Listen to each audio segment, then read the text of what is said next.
my name's Eric. I play guitar and I sing in the band. And best place to get pizza, at least like where like our band's from, is Artichokes in Berkeley.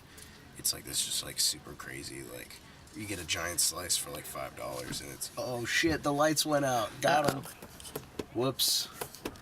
There it is. There we are. Okay. But yeah, Artichoke Bazios in Berkeley. It's really good. I'm Gabe Paganine. I play the bass.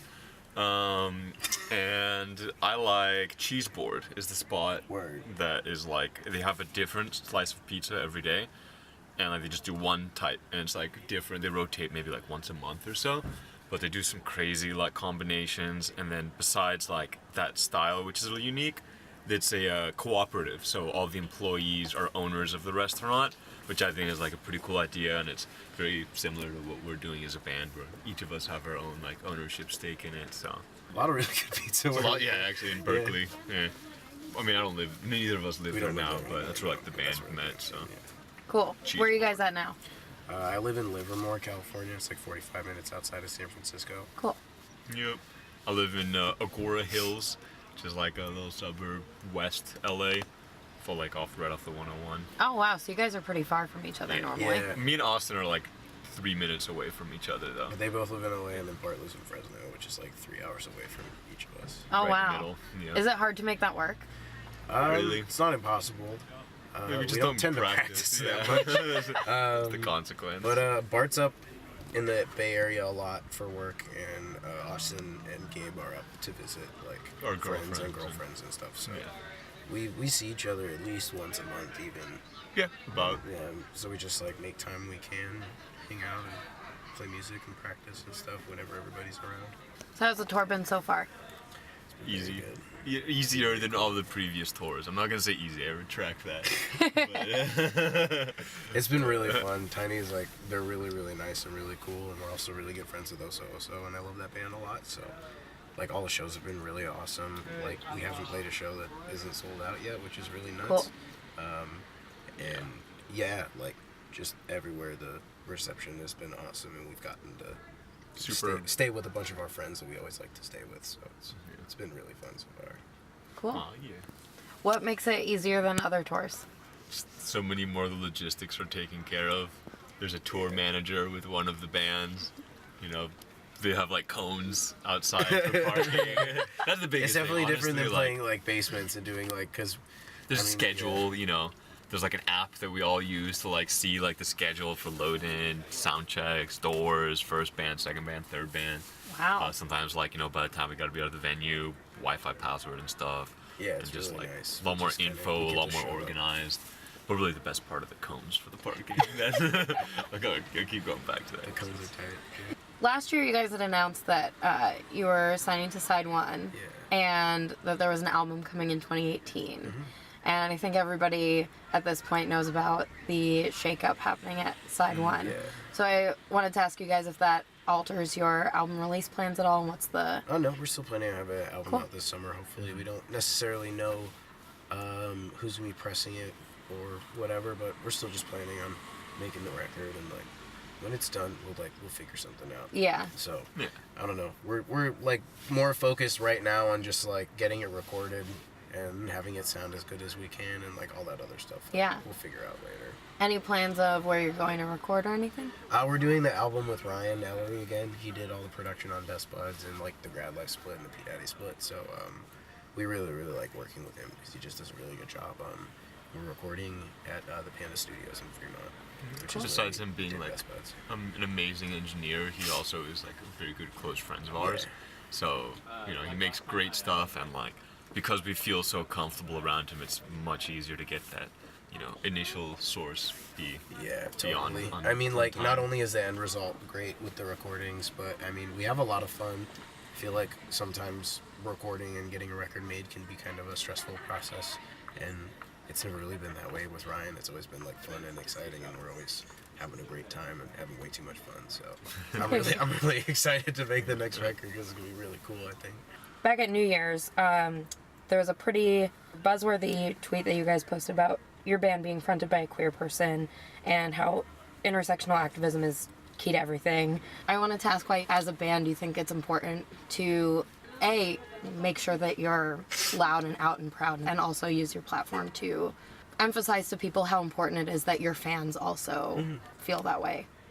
I mean, like, the music community has always been really diverse, and I think it's no secret, at this point, that, women, people of color, trans, queer artists are always super underrepresented, and I think we as people, all of us, we have a lot of privilege, as male-bodied individuals, as white-passing individuals, we carry a lot of privilege, and there's a lot of barriers that we just don't have to face, and that's, like, not really fair, and I think that because we've been given, a little bit of a platform and kind of this attention that a lot of other people wish that they had, I feel a huge sense of responsibility to, remind people that, like, there's so much more music out there. There's so many great artists out there. There's so many great individuals and collectives of people who are making incredible music that's better than most of the bullshit that gets promoted and gets seen out there. And I think that, at least from a PR standpoint and from what bands tend to get popular, there's a lot of all-white male bands out there that aren't really doing anything special and aren't doing anything that interesting. And, that's not their fault.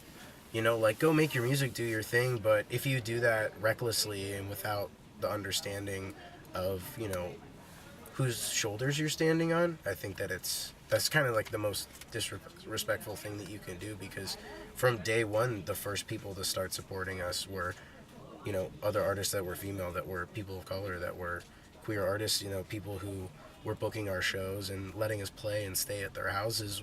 It wasn't just people who look like us. It's all these other people that really go out on a limb, and I think if you forget whose shoulders you're standing on, then you're doing yourself a disservice. You're doing the whole community a disservice. The reception to your post was overwhelmingly positive, but I did see a few stragglers who, suggest keeping politics out of music. How do you respond to that kind of response? That's stupid. I mean, anybody who says you should keep politics out of anything is, frankly, just uneducated or ignorant. I think most of the things that you do, especially if you're someone who is, not a white male-bodied person, everything that you do is inherently political, because the system isn't designed to benefit you, isn't designed to, let you be as successful as you can be. And so, especially, in arts communities, art, music, film, everything is inherently political, and everything has an inherent message. And I think trying to say that politics should be left out of music and stuff like that is complete bullshit, because, like, we live in the real world, and everything that we do, every decision that we make is, influenced by these guidelines that are imposed upon us, and trying to make sure that everybody's treated fairly in that. I don't think it should be understood as being super political just because, like, you stand up for basic people's rights, or you think that, like, women should be able to go to shows and not feel threatened, or the queer people should be able to go to shows and not feel threatened, or that their space is being infringed upon, So I think, I mean, if you don't want to listen to our band because you think we're too political or whatever, then, that's fine. You're probably not going to like coming to the shows anyway, because you're probably going to be faced with a lot of shit that makes you uncomfortable, so. Yeah. So I had one more post I wanted to ask you guys about. A few days ago, I wanted to ask about the keep your hands to yourself tweet. What happened, if you can share what went down at that show? I don't know. I wasn't told about anything like that. I mean, honestly, like, people get groped and assaulted and touched inappropriately probably at every single show that happens. It's just, the severity of whether it is and whether people choose to share that information. But I mean, I'm a big believer in just keeping your hands to yourself. Like, nobody goes to a show to get touched by someone. Like, nobody goes to a show to get nobody crowd surfs and wants, to get, a part of their body touched by someone that they didn't consent to. But, and again, like, as people, like, I feel I have a lot of privilege. I don't have to worry about feeling like someone is going to touch me inappropriately at a show, or try to, talk to me or force themselves on me, or try to fight me or invade my personal space in any way, like sexual or otherwise. And I don't think that anyone should have to feel like that. just because I mean I want our shows to be a place where people like they just get to enjoy music, and they don't have to worry about, you know, either A, someone doing that to them, or B, feeling like they are supported if that happens, and they're like, yo, this dude's fucking creeping me out and like won't leave me alone. Like, then fuck that guy, get him out of here. Like that shouldn't be even a question. I think that the fact that we still have to fucking talk about it, like, is unfortunate. But I mean, like, every chance that we have to remind people that, you know, you have to respect other people's space. You know, and that even comes with like moshing and dancing and like crowd surfing and stuff. When you're moving around, make sure you're aware of your surroundings, that you're not hurting anyone, because no one wants to go to a show. No one ever wants to get hurt, period. I just want anybody that comes to our shows, or just like shows in general, to feel that their space and their feelings are just as valuable as everybody else that's there. So moving away from kind of the heavier, more politically driven stuff, what's something that over the course of your last few tours you've learned never to leave home without? Ooh.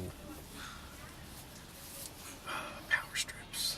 Yeah. Power strips and like charging stuff. Power strip, yeah. I was gonna say the first thing that came to mind was external battery, like.